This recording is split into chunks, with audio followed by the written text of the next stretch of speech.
પપ્પા આજે મમ્મીને બી હું યાદ કરું છું. મારી બહેનો હેતલ, બીનુ, રત્ના, લમ્યા અને મારા મિત્રો. સુરતમાં હું 2000માં આવ્યો. 89માં બી પછી હું બારડોલી જતો હતો, દાદા દાદી પાસે હતો. 2000માં જ્યારે સુરત આવ્યો ને ત્યારે આજ મયંક પ્રાઇમ માર્કેટની ફૂટપાથ પ્રોફેશનલ પ્રેક્ટિસમાં એસ્ટાબ્લિશ થવા માટેની સ્ટ્રગલ. આજ એ જ કમલેશ કે જે સુરતનું ફિલ્ડ કેવી રીતે શું એની સમજણ મને આપતો. હિરેન સાથે આમ જોવા જઈએ તો એવું છે કે હિરેને કનુ કાકાનો જમાઈ એટલે અમારા માટે એસા પહેલી આવે. એસા વધારે ફેમિલિયર, વધારે ક્લોઝ, પણ છતાં એવું થયું કે એક પ્રોજેક્ટ રિલેટેડ મેટરમાં હિરેન સાથે અને પ્રેક્ટિકલી એવું હતું. હિરેનની પ્રોફેશનલ પ્રેક્ટિસ અને મારી પ્રોફેશનલ પ્રેક્ટિસ એમાં એક બેઝિક ડિફરન્સ હતું. હું કોર્પોરેટ સેક્ટર તરફ વધારે, મને થોડીક અનુકૂળ બી એ વધારે આવતી હતી, થોડીક સિસ્ટમેટિક, થોડુંક સ્ટાઇલિશ, થોડુંક બેઝિક ફંડામેન્ટલ્સ જોડે કામ કરવું. પણ છતાં હિરેને મને ધીમે ધીમે થોડું આ બી જણાવ્યું ને બતાવ્યું. ખરેખર તો એવું હું છે ને મારી જાતને લકી એટલા માટે માનું છું. ઘણીવાર મંદિરે જઈએ તો આપણે કંઈક માંગણીની અપેક્ષાએ કે કદાચ ઘણીવાર હું જાઉં છું ત્યારે હું થેન્ક યુ કહેવા જાઉં છું કે મને મારી લાયકાત કરતાં કદાચ કુદરતે મને ઘણું વધારે આપ્યું. હવે મને એને લાયક બનાવવા માટે મારે મહેનત કરવાની છે, એને લાયક બનાવવા માટે મારે, એટલે એની મને શક્તિ આપશે. સુરતમાં હું આવ્યો અને જે મિત્ર વર્તુળ મને મળ્યું, મિત્ર વર્તુળ આખું જૂનું હતું. અને હું ઘણીવાર ઘણાને કહું છું કે મારી પાસે છે ને 4 જ માણસો છે, વધારે નથી. અને મારે 4થી વધારે જોઈતા બી નથી. મારે કોઈ બોડું બહુ મોટું ટોળું નથી જોઈતું. ઇનફ છે જ્યાં 4 બસ, અને એ મને મળી જાય છે. અને આજે એવું થયું કે સચી સાથે જ્યારે વાત કરી કે આ કર્યું ત્યારે ધીમે ધીમે એમ ગ્રુપ જોતા પપ્પા એમ કે આટલા આપણે મૂકું, બસ ઇનફ છે. હા, પહેલા કાઉન્સમાં સોનલે એ શબ્દ સરસ રીતે પકડેલો છે. આ મારો પહેલો કાઉન્સ છે. મારું ફેમિલી અને એ ફેમિલીની બહાર જરાક જ નીકળું ને બસ આટલા મારા માટે પૂરતા છે. આ બધાની સાથે હવે પછીની જિંદગી, હવે પછીનું જીવન આનંદથી, મસ્તીથી, હસી મજાકથી. અને આ છોકરાઓ બી હવે આપણે રોજ જોવા જઈએ ને તો છોકરાઓ બી અત્યારે ઘણીને ફેમિલી સાથે એસ્ટાબ્લિશ થઈને હવે અમારા પ્રોફેસર ફિલ્ડમાં બી રાહિલ તો આવી ગયો છે, સચીની સાથે સચીની. તો એક આ જ એક જે મિત્રાચારી છે એની વચ્ચે તમે લોકો બી જીવો ને શીખો ને, દેટ્સ ઇટ, ઇનફ છે. અને તમને હસતા રસતા આનંદ કરતા અમે જોઈએ ને. બાકી કમલેશે જે કીધું એ આઈડિયા અમારો છે જ. એવું છે એમાં એક એવું ઘર બનાવવું જેમાં દરેક માટે ઇન્ડિવિજ્યુઅલ બેડરૂમ્સની ફેસિલિટી હોય, પણ drawing room common, kitchen common. પણ કિચનમાં એવું છે કે કૂક 2-3 રાખો. કારણ કે મને ખબર છે કે હું એમ કહેવા ને કે મારે ખીચડી કઢી ખાવા છે તો અમે પંજાબી ખાવાની થશે.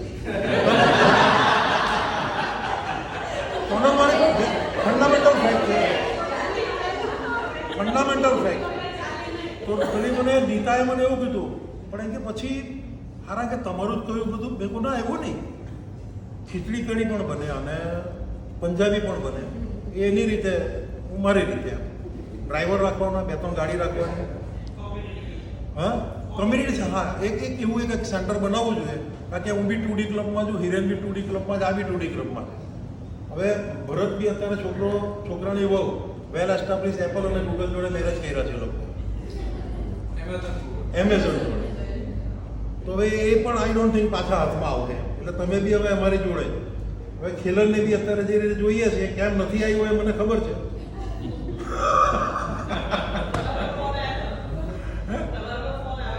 હા, મારી પણ ડાયરેક્ટ. હવે મારી ઘરની જ અંગત વાત કરું ને તો હેતલ અને બિનનો હવે એ લોકોના બી એક દીકરા છે. એક અત્યારે જર્મની ગયેલો છે, વિનીતાનો, અને આનો સ્પેન ગયેલો છે. એટલે એ લોકો બી હવે અમારી જોડે ધીમે ધીમે લાઈનમાં આવતા જાય છે. તો આવું કંઈક વિચાર છે કે આવું કંઈક કરવું જોઈએ. સિંગલ યુનિટ બધા હેપીલી સાથેથી જીવી શકે એકબીજાના સહકારથી. ગાડી બી 2-3 રાખવાની, ડ્રાઈવર બી 2-3 રાખવાના, કુક બી 2-3 રાખવાના. જેણે જે બનાવવું, જે ખાવું હોય તો બધા ખાય. આનંદથી મસ્તીથી જીવવાનું. એગ્રી? તમે લોકો બધા હે તમે લોકો બધા આ રીતે ભેગા થયા. જસ્ટ ખાલી મને આજે સચિને હંસાએ મારા જે પલાકા મને પૂછ્યા છે કે તે ઇન્વિટેશન કેવી રીતે આપેલું. તો જસ્ટ ખાલી એક લોકેશન મને સચિએ શેર કર્યું, એ બધાને મેં મોકલી આવી. અને પછી મને જેમ જેમ આને ફોન કર્યો, ફોન નહીં ઉઠાવ્યો, પછી ભૂલી ગયો, કાંઈ નહીં. આની જોડે વાત કરી, એને કીધું કે આવું છે ને આવી રહેવાનું છે. પછી ભરત જોડે વાત કરી, અને કંઈક કેમ કાઢી આમ જેમ થોડી ઘણી વાતચીત થઈ, કીધું. બપોરે કંઈ હિરેન યાદ આવ્યો એટલે હિરેને રિંગ કરી. એ બી કંઈ કામમાં આવેલા, હા બસ થઈ ને બસ ફિનિશ. અને છતાં આટલા બધા આપણે એક સાથે ભેગા થઈ શક્યા, કોઈ જ ગેરહાજર નથી, બધા હાજર છે એક્સેપ્ટ ઉદય અને માધવી. ઉદય અને માધવી મારા એવા મિત્રો છે જે એક ચેરિટેબલ હોસ્પિટલ ચલાવે છે માધવીમાં. લગભગ 3-3.5 લાખ ઓપરેશન ઉદયના હાથના થઈ ગયા, આઈના કેટરેક્ટમાં.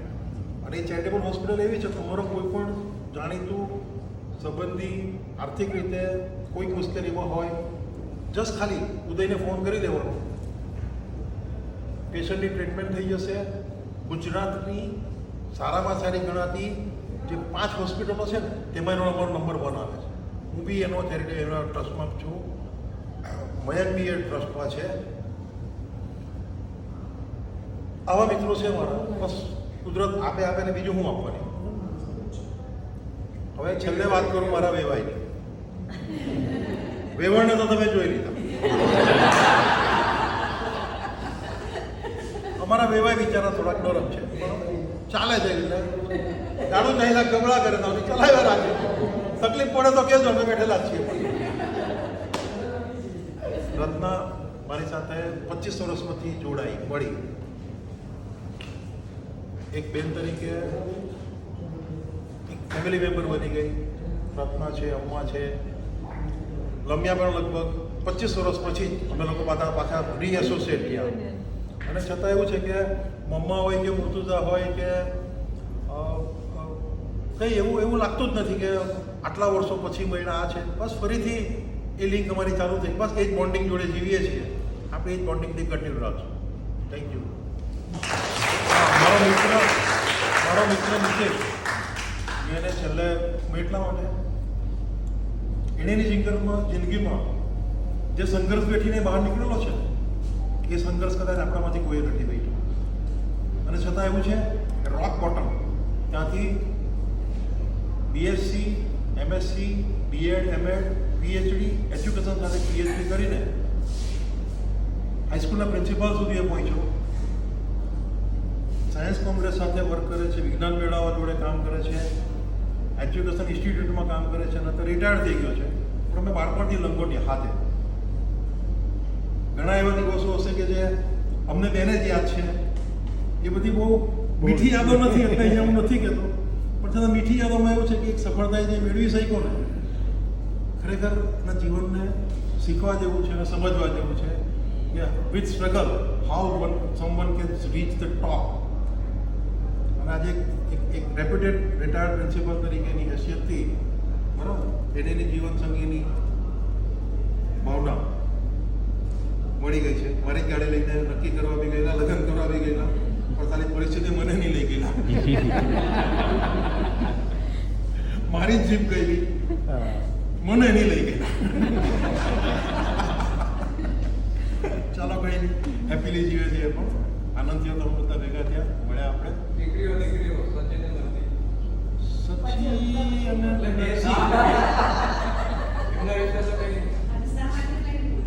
સચી અને નરસિંહની મેટરમાં એવું છે, ક્યારેય મેં લોકોને દીકરી તરીકે નથી ટ્રીટ કરી. એક દીકરાની જેમ જ જે ઈચ્છતા હતા, જે કરવું હતું, હા કદાચ થોડા જનરલાઇઝ કર્યા હશે, પરિસ્થિતિ અને સમય પ્રમાણે કદાચ થોડા ડાયવર્ટ કર્યા હશે, પણ છતાં જે મેળવવા માંગતા હતા એમાં કોઈ જગ્યાએ આજેનું પરિણામ બી એ છે કે બંને પોતપોતાની રીતે પોતાની એકેડેમિક કેરિયર હોય કે પ્રોફેશનલ કેરિયર હોય સક્સેસફુલ રહ્યા છે, એમાં મેળવી શક્યા છે.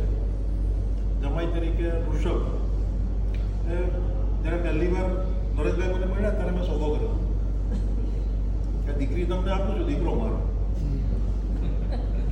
હવે જોઈએ છે ધીમે ધીમે પકડ ઘટતી જાય છે, પરિણામ ઉપરવાળાના હાથમાં છે. બીજો દીકરો ધ્રુવીન નરજી અમેરિકા છે, ખુશ છે, આનંદથી. નરજીનું ગ્રેજ્યુએશન પતી ગયું. 16મી મે ગ્રેજ્યુએશન સેરેમની છે એની. વિચારતા હતા કે જઈએ, પણ સચીને થોડોક એ બધાની વચ્ચે અત્યારે એક ટાઈમ બી બ્રેક મારેલો છે, કારણ કે પેલો એક ટ્રમ્પ આવવાનો છે ને એ પણ થોડીક પ્રોબ્લેમ કરે એવું છે કંઈ, એટલે જોઈએ પછી. હંસાની મેટરમાં એવું છે કે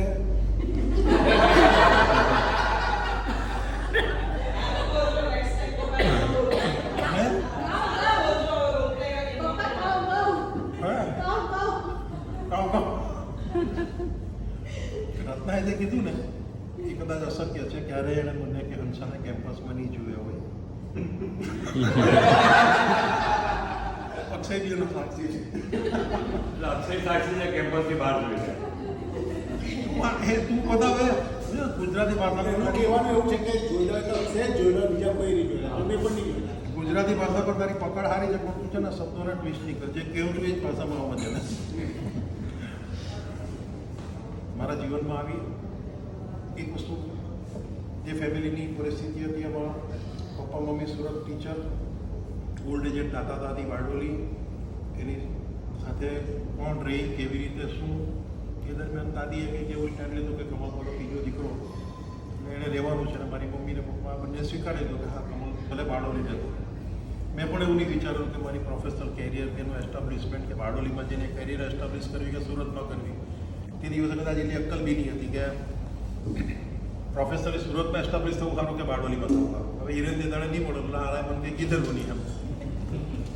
પણ છતાં હંસા આવી. મારી દાદી જે છેલ્લી શારીરિક પરિસ્થિતિ કે હેલ્થને રિલેટેડ જે કંઈ થયું તેમાં જે રીતે એને જાળવી કે એને સાચવી, જ્યાં સુધી અમે વાડોની રહ્યા ત્યાં સુધી હેટ્સ ઓફ.